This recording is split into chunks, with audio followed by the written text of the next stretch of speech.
again. This is Tom with the Middle-Aged Musician, and this is the Middle-Aged Musician podcast.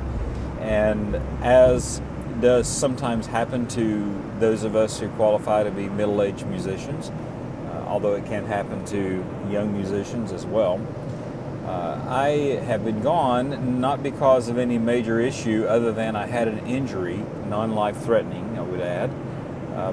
But the injury was such that I could not play my guitar for a few weeks, and it took a while to, let me back up. I could play the guitar, just not very well and certainly not very effectively. Now, those of you who've heard me may say you never really played it well or effectively before, so appreciate that. However, this particular injury occurred to my left finger on my left hand, my left middle finger, I should say, and that happens to be the hand that I chord on my guitar. So those of you who don't play guitar or a musical instrument, one of your hands are typically used to chord, make the chords. The other one is done to strum, used to strum. So unfortunately for me, in this situation, my left hand was one where the injury occurred, and basically what happened was I was pulling a hot water heater out of the back of my truck. Instead of getting up in the truck and moving it with my full body force, I used my one single finger to move this 300-pound hot water heater, and the middle finger ended up sustaining 3 significant injuries to 3 separate tendons within my left hand and my left finger, going all the way up to the third knuckle on both sides and also up the center of my palm, just past halfway of the second knuckle. So ended up seeing 2 different doctors, doing some physical therapy both at the doctor's offices and on my own. So today it's been 6 weeks, I think, since the injury, and I'm at about probably 50% of capacity. So I want to talk to you a little bit about, sorry about that, I have my GPS on in the background trying to make sure I get through the traffic this morning. It's July 4th weekend, and I'm in Gatlinburg, Tennessee. So did some physical therapy on my own. I'm about 50% of recovery, and the recovery has been very slow because of the nature of the injury. There's not a way to really go in and medically fix the tendons and the ligaments, at least for this type of injury, because it wasn't a total tear. According to the doc, it was as close to the tear as you could be without actually tearing it. So they did ice, they did some electromagnetic stuff, they did some ultrasound. I have some lidocaine lotion that is also helping with some of the pain that I usually use once or twice a day. And then I keep the finger wrapped, especially at night, because for some reason I'm active. My hands are active in my sleep, and the pain is such that it will actually wake me up in the middle of the night. So I've tried to really have to really nurse this thing, because of the fact that not only does it affect my guitar playing and my ability to make music, but it also affects my job where I work and I type all day. I'm on a computer, and so that even that pain and that repetitive motion of typing is something that I've had to be conscious of. But at any rate, I wanted to give a couple of conversation tips on this, how I've maneuvered around this. This did not take me totally out. I was out for probably 2 weeks, to where from a playing standpoint, it was just not something that I could easily do. I will say, before I get too deeply into this, that I could have made some adjustments, and I'll talk about some of those adjustments as well. But for whatever reason, and by adjustments I mean I could have adjusted tunings, I could have utilized tracks, I could have done some other things, but I decided not to, and I'll tell you why and kind of how I did a workaround on this. My type of gigs that I do, from a weekly standpoint, I have 2 standing gigs. These gigs are not such that I can play the same song, same music every week. It's a outdoor campground setting, but in both places we have a high amount of repeat visitors. Probably at the first one that I do, probably 75% of the people who come every week, and because it's an outdoor church service at both of them. And at the second one, it's 100% of the attendees, or maybe 90%, 95% are weekly attendees now. So that you can't just show up and sing the same set every week. People will fizzle out pretty quickly. In addition to that, the speakers tend to have different themes, and they often want me to choose music that helps support their sermon or their theme, and I'm happy to do that. But the moral of that story is I can't take the same set and sing those songs, maybe capo or alternative tunings or things like that, and just keep singing the same stuff. I don't have that option. So I'm in the standard EADGBE tuning for an acoustic guitar.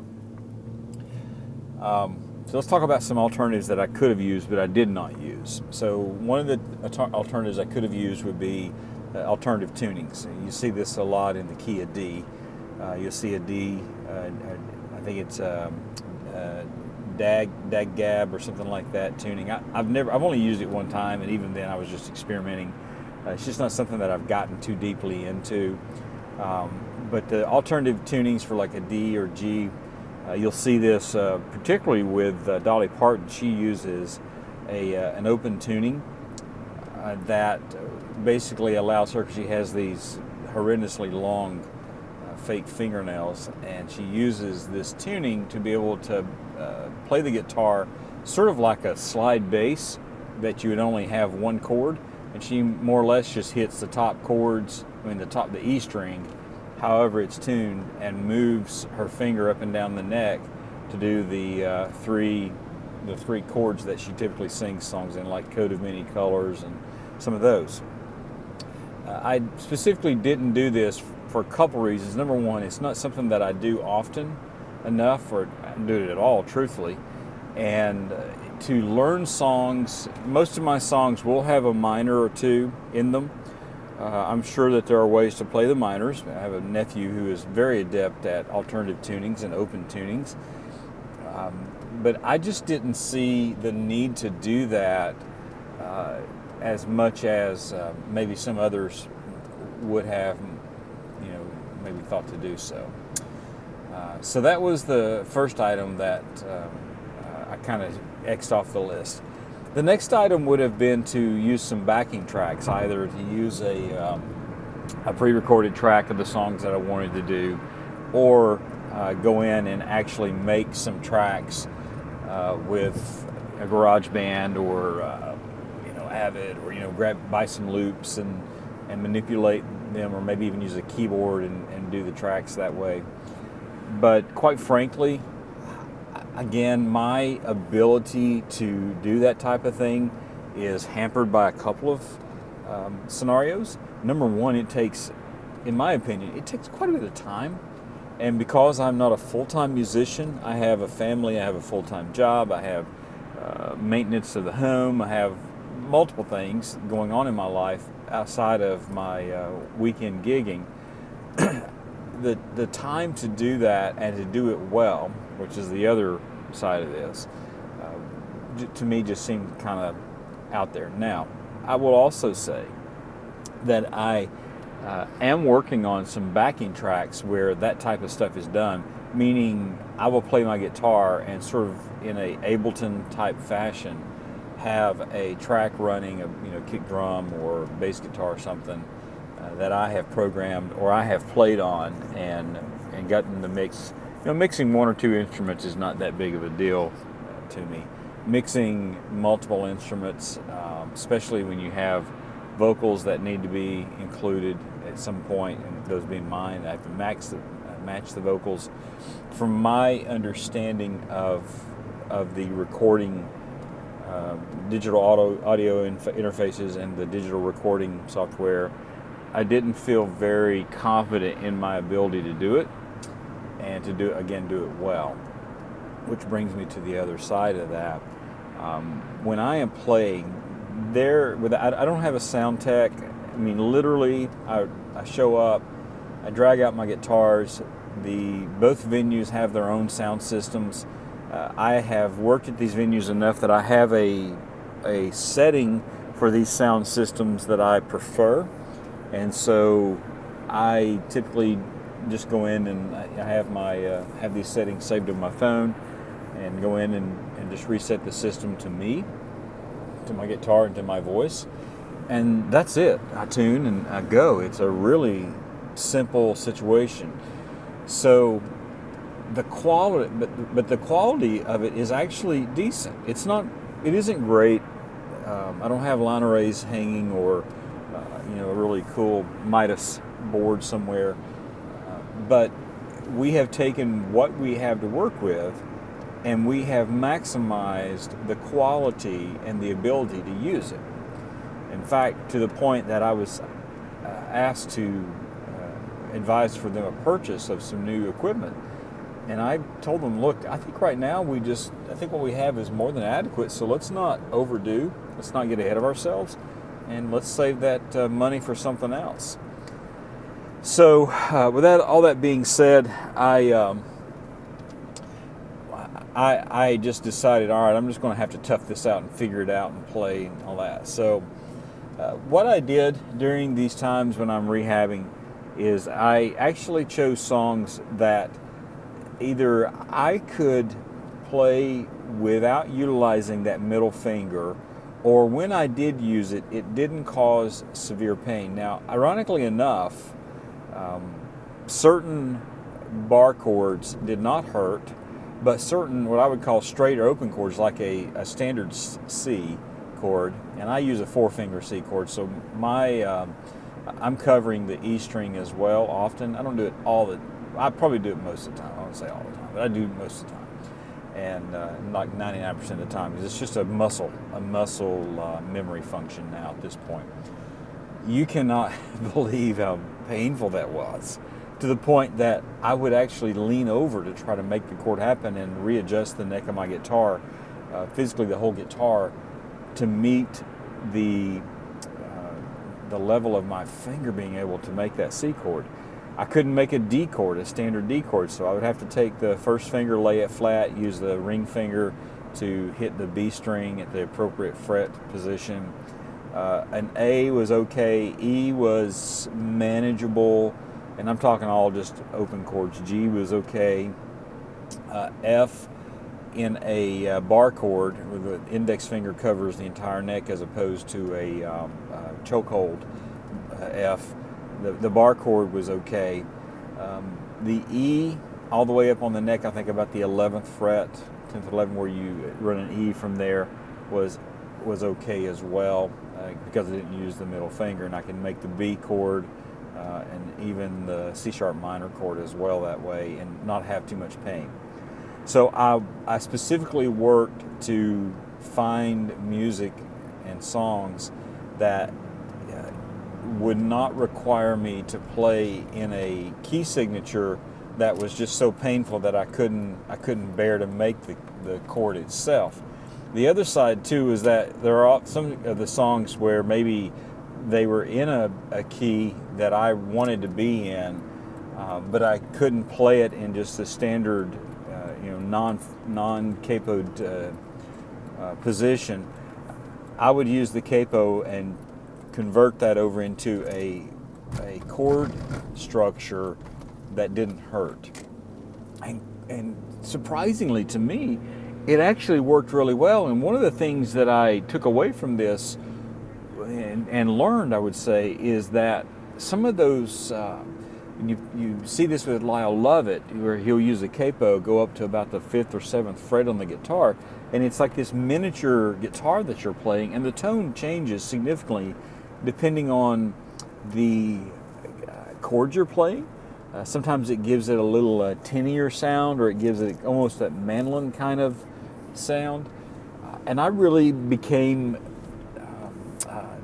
not possessed, but certainly interested in, maybe I should be looking at this all of the time when I'm doing the song, as opposed to if I'm going to do a song and the songs are in D or E, who says that I have to play them without a capo all the way up? Why can I not add a tone mixture by using that? So that's kind of how I got around that. The last thing I would talk about on this episode, because I don't want to be too long-winded about my stinking finger, is this. If you remember a few episodes ago, I talked about friends. Fortunately, I had some friends who were able to step in and pick up those couple of 3 weeks when I was going to be out. And I've actually asked them to, if they could, there's 3 different people, to sort of look at a monthly rotation for a while until I get back to 100% on this. And they're happy to do it. They don't have, all 3 of them have standing gigs, but they're able to shift them around as well. And they appreciate having the expansion. One of my friends, this has turned into not only this particular gig for, but it's also opened up the opportunity to play at 2 other places in the area, which is a really cool thing for her. But my intent was to give myself a physical break, and in the process, it's not only giving myself a physical break, and my finger as of today is probably about 50% capacity. I'm still utilizing the same methods of care, trying to get it back to 100%. But what has happened here is that this has given me a good network of team and getting some more people in there, and not only giving me a break, but when and if I decide to take on a different gig at this same time, then I'll have someone to fill in. The people who run these venues they haven't said it to me, but I've had a few comments made that they appreciate my consistency of being here. So always appreciate that, of course. But also knowing that again, like the title of the podcast, I'm a middle-aged musician. And because of that, I am going to have those moments physically and whatever else that just life is not going to be, not going to allow me to be always consistent. I'm mostly consistent anyway. So there you go. So the moral of the story, take care of yourself. Don't move things. Don't try to lift things that you can't necessarily handle and that you shouldn't be handling. Make sure that what you're doing is that you are approaching everything that you do with the understanding that our bodies are not made to last and live forever. All right. Well, thanks again for the comments, for the conversation pieces that you have been so kind to give to me. And if you hear me stalling a little bit, there's a situation going on in the intersection. There's several police here, so I'm trying to make sure I don't become a part of the situation and just watch what they're doing. So at any rate, thanks again for sharing, for liking, for your comments. Feel free to send me a message or two if you have any suggestions. And be well and enjoy yourself.